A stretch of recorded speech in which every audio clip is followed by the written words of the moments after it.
Hello दोस्तों, आज हम देखने वाले हैं कक्षा 10वीं का फिजिक्स चैप्टर 1 प्रकाश का परावर्तन और अपवर्तन का मोस्ट 15 इम्पोर्टेंट सब्जेक्टिव क्वेश्चन जो हर साल बोर्ड एग्जाम में पूछे जाते हैं।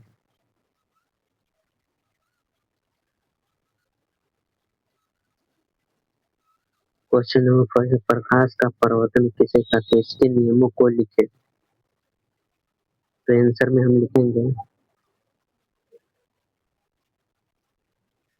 जब प्रकाश की किरणें किसी चमकीली या परावर्तक सतह से टकराकर वापस उसी माध्यम में लौट जाती है तो इस घटना को प्रकाश का परावर्तन कहते हैं। और नियमों को लिखें। तो प्रकाश के परावर्तन के दो नियम होते हैं। पहला, आपतित किरण परावर्तित किरण तथा आपतन बिंदु पर डाला गया अपील तीनों एक ही तल पर होते हैं। दूसरा नियम है, आपतन कोण हमेशा परावर्तन कोण के बराबर होता है, यानी कि एंगल आई बराबर एंगल आर। दो मार्क्स में पूछे जाते हैं। सेकेंड नंबर क्वेश्चन है, अवतल दर्पण तथा उत्तल दर्पण में कोई दो मुख्य अंतर स्पष्ट करें। अवतल दर्पण और उत्तल दर्पण में मुख्य अंतर निम्नलिखित है। तो अवतल दर्पण में हम लोग लिखेंगे, इसकी परावर्तक सतह अंदर की ओर धंसी होती है। अवतल दर्पण की जो परावर्तक सतह है अंदर की ओर धंसी होती है। उत्तल दर्पण में हम लोग लिखेंगे, इसकी परावर्तक सतह बाहर की ओर ऊपरी होती है। उत्तल दर्पण की जो परावर्तक सतह है बाहर की ओर ऊपरी होती है। सेकंड में अंतर लिखेंगे हम लोग, यह वास्तविक और आभासी दोनों प्रकार का प्रतिबिंब बनाता है। जो अवतल दर्पण है आभासी और वास्तविक दोनों प्रकार का प्रतिबिंब बनाता है। जो उत्तल दर्पण है आभासी और छोटा प्रतिबिंब बनाता है। अवतल दर्पण को अभिसारी दर्पण भी कहते हैं और उत्तल दर्पण को अपसारी दर्पण भी कहते हैं। ये इसका राइट आंसर हो जाएगा। अगला क्वेश्चन है थर्ड नंबर, प्रकाश का अपवर्तन क्या है, इसके नियमों को लिखना है। जब प्रकाश की किरण एक पारदर्शी माध्यम से दूसरे पारदर्शी माध्यम में प्रवेश करती है तो वह अपने मूल के मार्ग से विचलित हो जाती है। इस घटना को प्रकाश का अपवर्तन कहते हैं। प्रकाश के अपवर्तन के दो नियम होते हैं।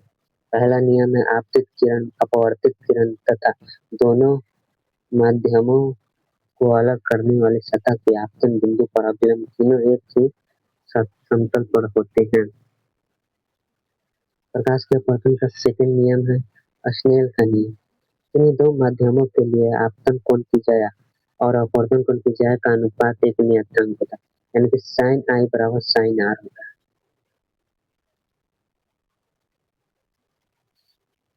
इस तरह हम क्वेश्चन को लिख लेंगे। 4 नंबर क्वेश्चन है, उत्तल दर्पण का उपयोग वाहनों के साइड मिरर के रूप में उपयोग क्यों किया जाता है। तो इसका हम लोग लिखेंगे, उत्तल दर्पणों का उपयोग वाहनों में साइड मिरर के रूप में इसलिए किया जाता है क्योंकि यह हमेशा वस्तु का सीधा और छोटा प्रतिबिंब बनता है और इसका दृष्टि क्षेत्र बहुत बड़ा होता है क्योंकि यह बाहर की ओर वक्रित होता है, जिसके चालक पीछे के एक बहुत बड़े ट्रैफिक क्षेत्र को आसानी से देख पाता है। 2 नंबर में पूछे जाते हैं। 5 नंबर क्वेश्चन है, अवतल दर्पण के किन्हीं 3 मुख्य उपयोगों को लिखें। तो हम लोग लिखेंगे, अवतल दर्पण के मुख्य उपयोग निम्नलिखित है। पहला है अजामती दर्पण, यानी कि चेहरा निकट रखने पर यह सीधा और बड़ा प्रतिबिंब दिखता है।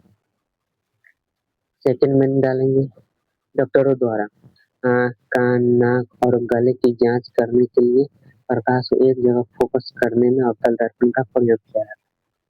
और थर्ड नंबर है, सौर भट्टियों में अवतल दर्पण का प्रयोग किया जाता है, यानी कि सूर्य के प्रकाश को केंद्रित करके ऊष्मा उत्पन्न करने के लिए। यह भी 2 नंबर में पूछा जाता है। अगला क्वेश्चन है 6 नंबर है, क्रांति कोण किसे कहते हैं। तो हम लोग लिखेंगे, जब प्रकाश की किरण सघन माध्यम से विरल माध्यम में जाती है तो वह अभिलंब से दूर हटती है। तो उसे क्रांति कौन कहते हैं? ये वाला हम लोग पॉइंट नहीं लिखेंगे। यह भी 2 नंबर में पूछा जाता है। नेक्स्ट क्वेश्चन है, पूर्ण आंतरिक परिवर्तन की क्या शर्तें हैं? तो हम लोग लिखेंगे पूर्ण आंतरिक परिवर्तन के लिए 2 मुख्य आवश्यक शर्त है। पहला है प्रकाश की किरण हमेशा सघन माध्यम से विरल माध्यम में जानी चाहिए। सेकेंड नंबर शर्त है सघन माध्यम में आपतन कोण का मान क्रांतिक कोण से अधिक होना चाहिए। यह भी जो है 2 नंबर में पूछा जाता है। नेक्स्ट क्वेश्चन है 8 नंबर, निरपेक्ष अपवर्तनांक से आप क्या समझते हैं? हम लोग लिखेंगे निर्वात में प्रकाश की चाल तथा किसी दिए गए माध्यम में प्रकाश की चाल का अनुपात उस माध्यम का निरपेक्ष अपवर्तनांक होता है, यानी n बराबर c बटा v होता है। क्योंकि यह 2 समान राशियों का अनुपात, इसलिए इसका कोई मात्रक नहीं होता। निरपेक्ष अपवर्तनांक का कोई मात्रक नहीं होता। 9 नंबर क्वेश्चन देखेंगे, लेंस की क्षमता को परिभाषित करें और इसका ऐसा ही मात्रक लिखें। तो हम लोग लिखेंगे किसी लेंस द्वारा प्रकाश की किरणों से अभिसारित या अपसारित करने की क्षमता को उसकी लेंस क्षमता कहते हैं। लेंस क्षमता को F से सूचित किया जाता है, विकर्ण के बराबर होता है, यानी कि P बराबर 1/F होता है लेंस का सूत्र।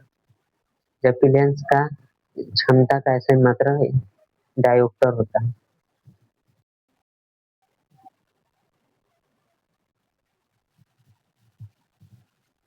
नेक्स्ट 10 नंबर क्वेश्चन देखते हैं, आवर्धन किसे कहते हैं?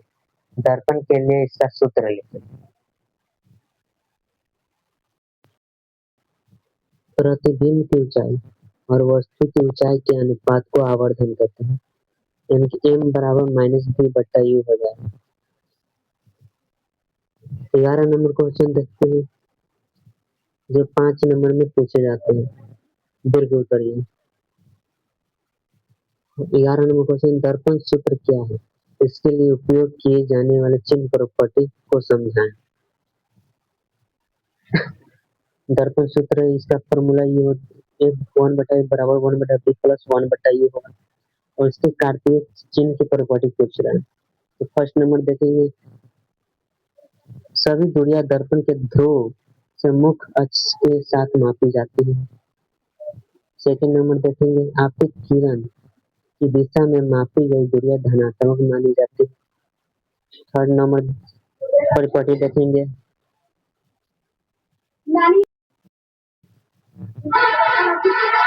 थर्ड नंबर देखते हैं पर चिन्ह परिपाटी दर्पण सूत्र का। आपतित प्रकाश की विपरीत दिशा में मापी गई दूरियां ऋणात्मक मानी जाती है।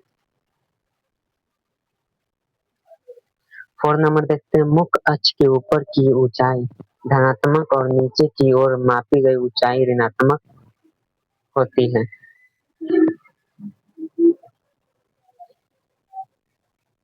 ऑप्शन क्वेश्चन नंबर 12 की ओर चलते हैं। वास्तविक प्रतिबिंब और आभासी प्रतिबिंब में अंतर स्पष्ट करें। यह 5 नंबर में पूछे जाते हैं। वास्तविक और आभासी प्रतिबिंब में मुख्य अंतर निम्नलिखित तालिका में दिया गया है, निम्नलिखित रूप से है। वास्तविक प्रतिबिंब में लिखेंगे अंतर, फर्स्ट नंबर की ओर लिखेंगे, यह प्रकाश की किरणों के वास्तविक कटान से बनता है। और आभासी में लिखेंगे, यह किरणों को पीछे बढ़ाने पर केवल मिलने का आभासी होने से बनता है। सेकेंड नंबर देखेंगे, इसे पर्दे पर प्राप्त किया जा सकता है। जो वास्तविक प्रतिबिंब उसे पर्दे पर प्राप्त किया जा सकता है, लेकिन जो आभासी प्रतिबिंब उसे पर्दे पर प्राप्त नहीं किया जा सकता है।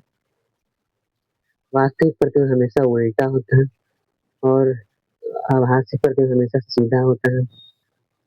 वास्तविक प्रतिबिंब दर्पण के सामने बनता है और जो आभासी प्रतिबिंब दर्पण के पीछे बनता है।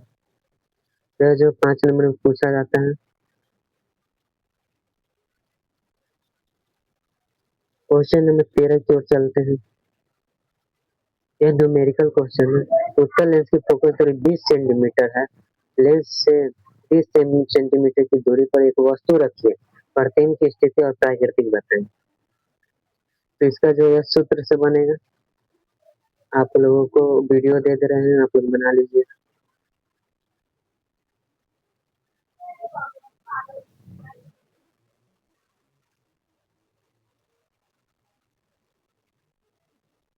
चौदह नंबर क्वेश्चन की ओर चलते हैं।